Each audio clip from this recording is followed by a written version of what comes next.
Innal hamdalillah nahmaduhu wa nasta'inuhu wa nastaghfiruh wa na'udzu billahi min shururi anfusina wa min sayyiati a'malina. Man yahdihillahu fala mudilla lahu wa man yudlil fala hadiya lahu.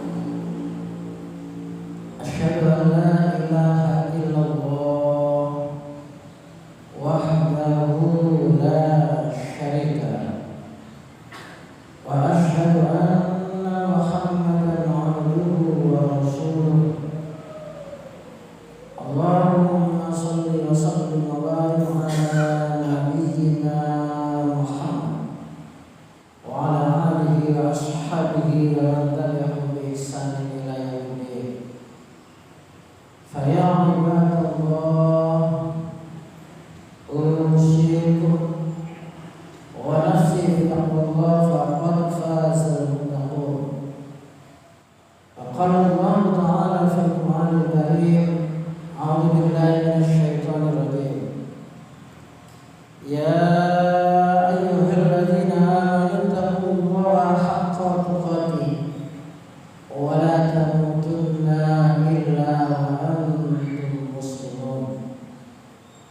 Ya ayyuhalladzina amanu isbiru wa sabiru wa rabitu wattaqullaha la'allakum tuflihun. Wa tazawwadu fa inna khairaz zadi taqwa wattaquni ya ulil albab.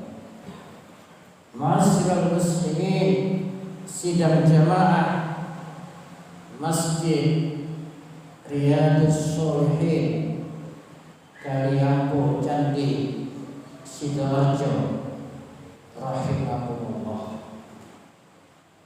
Alhamdulillah, bersyukur kepada Allah yang telah melimpahkan rahmat, taufik, hidayah serta inayahnya kepada kita semua, sehingga kita sebagai kaum muslimin bisa menjalankan kewajiban, yakni sholat Jumat secara berjamaah dalam keadaan sehat walafiat. Semoga keimanan dan ketakwaan kita semakin hari semakin meningkat kualitasnya. Amin ya rabbal alamin. Ma'asyiral muslimin, sidang jamaah Jumat rahimakumullah. Dahulu jamaah sekalian, ada ulama besar. Ulama ini ahli di dalam segala bidang, ahli ilmu fikih, ahli ilmu akidah, ahli ilmu akhlak, ahli ilmu tasawuf, ahli ilmu kejiwaan, ahli ilmu kehidupan. Siapakah jamaah sekalian? Ulama ini yang terkenal dengan gelar Al-Hujjatul Islam. Al-Hujjatul Islam, hujjahnya Islam, yakni Al-Imam Al-Ghazali, atau dalam dunia Islam terkenal dengan Imam Ghazali. Jamaah sekalian yang berbahagia, Imam Ghazali jamaah sekalian pernah memberi nasihat kepada murid-muridnya, yang nasihat ini nasihat tentang kehidupan yang sangat bagus sekali kita jadikan bekal dalam nasihat ini ya mas sekalian. Ada 6 nasihat yang disampaikan oleh Imam Ghazali kepada murid-muridnya. Yang pertama jamaah sekalian, kata Imam Ghazali, di dunia ini apa yang paling dekat? Ini jamaah sekalian, apa yang paling dekat di dunia ini? Murid-muridnya menjawab, orang tua kita, saudara kita, anak kita, cucu kita. Kata Imam Al-Ghazali, ya itu sudah sewajarnya, sudah semestinya. Tapi sesungguhnya yang paling dekat di dunia ini, kata Imam Ghazali, adalah kematian. Ini jamaah sekalian. Yang paling dekat di dunia ini adalah kematian. Ini jamaah sekalian. Karena apa jamaah sekalian? Dimensi kehidupan kita menurut dimensi akhirat, menurut malaikat hanya sekitar 1 jam saja. Kok bisa jamaah sekalian? Karena 1000 tahun di dunia sama dengan 1 jam saja dimensi akhirat. Oleh karena itu ada kisah di dalam Al-Quran itu yang namanya Ashabul Kahfi, yang diterangkan di dalam Al-Quran tidurnya 309 tahun. Tapi ketika bangun jamaah sekalian ditanya oleh orang-orang, kamu tidur berapa saat? Dijawab, hanya setengah hari saja. Artinya memang betul dimensinya dimasukkan ke dalam dimensi akhirat. Oleh karena itu betul sekali kata Imam Al-Ghazali, yang paling dekat adalah kematian.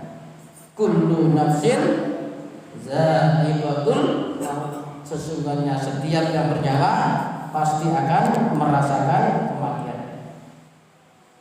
Bahkan di dalam Al-Quran jamaah sekalian disebutkan, walau kuntum fi burujim musayyadah, kalian semua akan dijemput kematian. Walau kuntum fi burujim musayyadah, walaupun kalian itu di balik tembok yang sangat kokoh, di dalam benteng yang sangat kokoh, pasti akan dijemput kematian. Ma'asyiral muslimin rahimakumullah. Lalu yang kedua, kata Imam Al-Ghazali jamaah sekalian, di dunia ini apa yang paling jauh? Ini jamaah sekalian, apa yang paling jauh? Wahai Syekh, yang paling jauh itu adalah matahari, bulan, negeri Cina. Kata Imam Ghazali, ya sudah sewajarnya, sudah sewajarnya. Tapi sesungguhnya yang paling jauh itu adalah masa lalu kita. Ini jamaah sekalian. Kata Imam Ghazali, yang paling jauh itu adalah masa lalu kita. Karena masa lalu itu sudah tidak bisa kita jemput lagi. Masa lalu itu tidak bisa kita parani lagi. Ini jamaah sekalian. Oleh karena itu ada ungkapan yang lalu biarlah berlalu.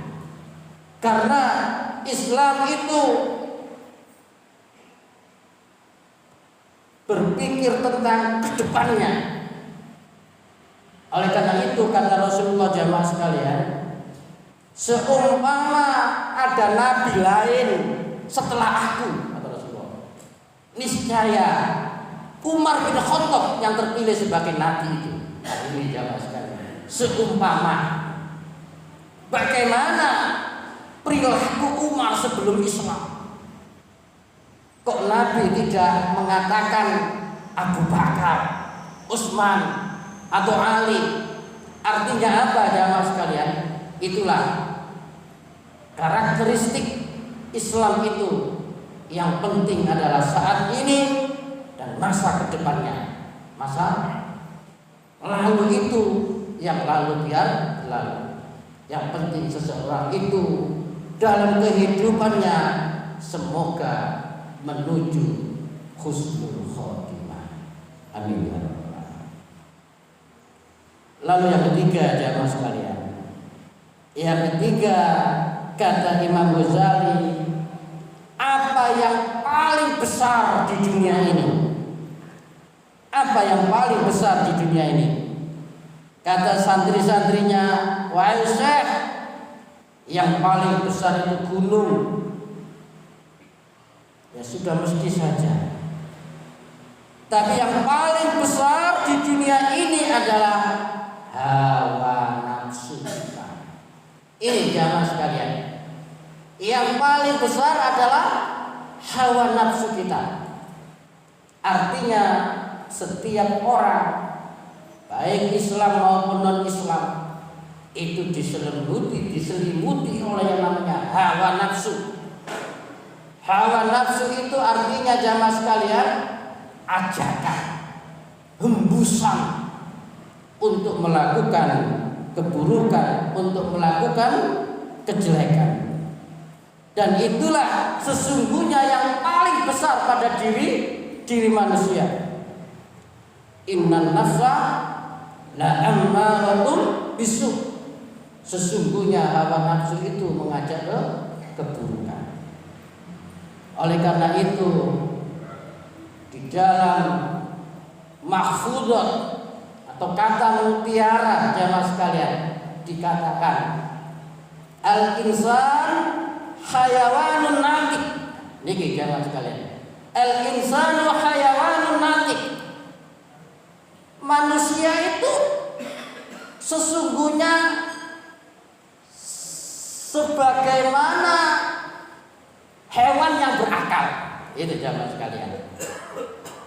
Sebenarnya manusia itu sebagaimana hewan yang berakal. Artinya apa jamaah sekalian? Ketika akalnya itu tercerabut dalam dirinya, hakikatnya dia menjadi hewan. Hakikatnya dia menjadi hewan. Ketika akalnya itu sudah tercerabut, sudah gak kereken, hakikatnya dia menjadi hewan.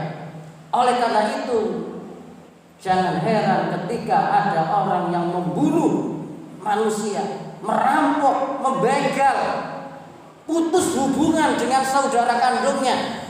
Jangan heran, karena dia dikuasai oleh hawa nafsunya. Hidupnya dikuasai oleh hawa nafsunya, akalnya sudah disisihkan. Nah, ini jamaah sekalian.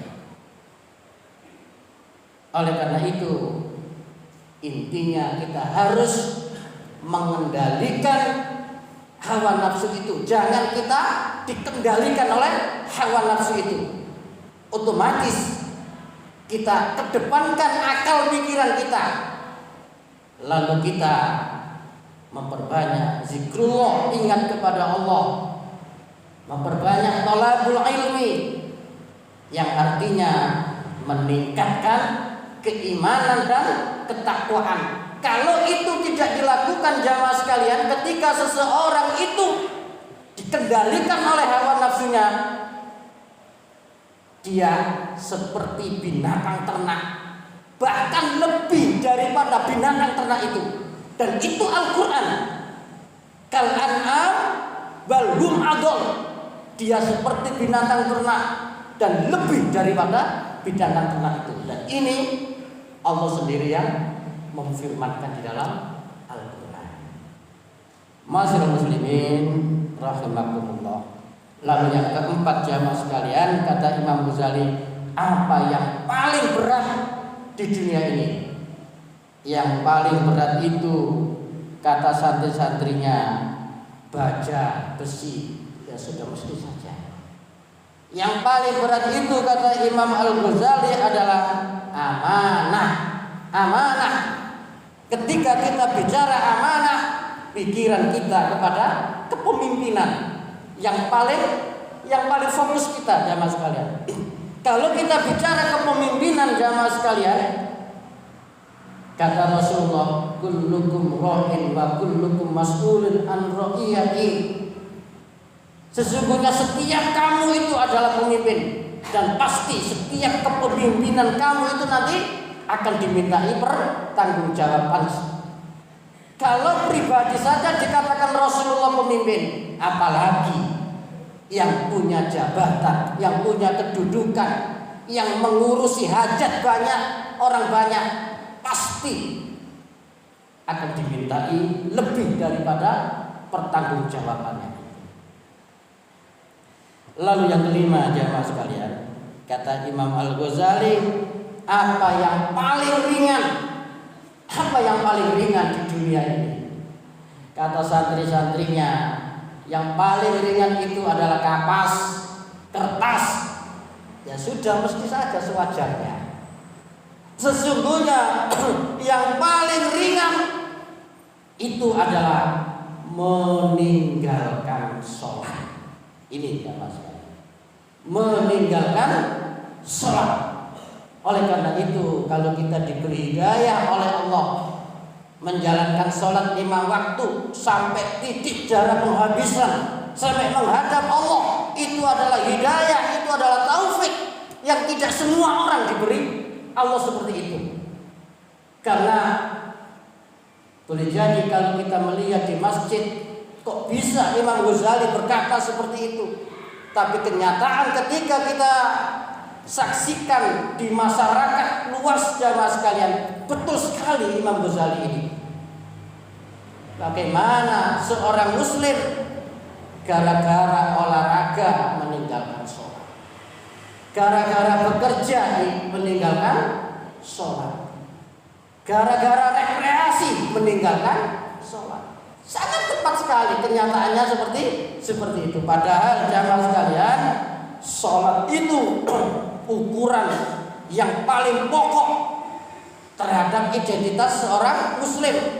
Dan nanti ketika di padang mahsyar, ketika yaumul hisab, ketika yaumul mizan, yang pertama kali ukurannya adalah sholat. Yang pertama kali dihisab adalah sholat. Jika sholatnya baik, niscaya hisab lainnya deredet kebaikan-kebaikan. Tapi kalau sholatnya itu sudah cacat, niscaya dia akan menemukan hisab yang sangat susah dan sangat sulit. Awwalu ma yuhasabu abdu yaumal qiyamah as-shalah, fa in salaha salahat sa'iru amalihi, fa in fasadat sa'iru amalihi. Lalu yang keenam, yang terakhir, jamaah sekalian, kata Imam Ghazali, apa yang paling tajam di dunia ini? Kata santri-santrinya, wahai Syekh, yang paling tajam itu adalah pisau, yang paling tajam itu adalah pedang. Umpama sekarang itu silet. Kata Imam Al-Ghazali, ya sewajarnya, ya mesti saja. Tapi sesungguhnya yang paling tajam itu adalah lisan kita. Ini jamaah sekalian, lisan kita. Oleh karena itu, falyakul khairan aw liyasmut. Berkatalah yang baik, kalau tidak mampu diam. Al-insan fi hifdzil lisan. Keselamatan manusia itu terletak pada lisannya. Bahkan lisan itulah yang memicu pertengkaran, yang memicu tawuran, bahkan yang memicu peperangan antar negara gara-gara lisan. Inilah jamaah sekalian, mudah-mudahan bisa kita jadikan pegangan dan pegangan keluarga kita, anak-anak kita. Apa yang paling dekat adalah kematian. Apa yang paling jauh adalah masa lalu. Apa yang paling besar adalah hawa nafsu. Apa yang paling berat adalah amanah. Apa yang paling ringan meninggalkan sholat. Dan apa yang paling tajam adalah lisan. Aku qul hadza fastaghfiruh innahu huwal ghafurur rahim.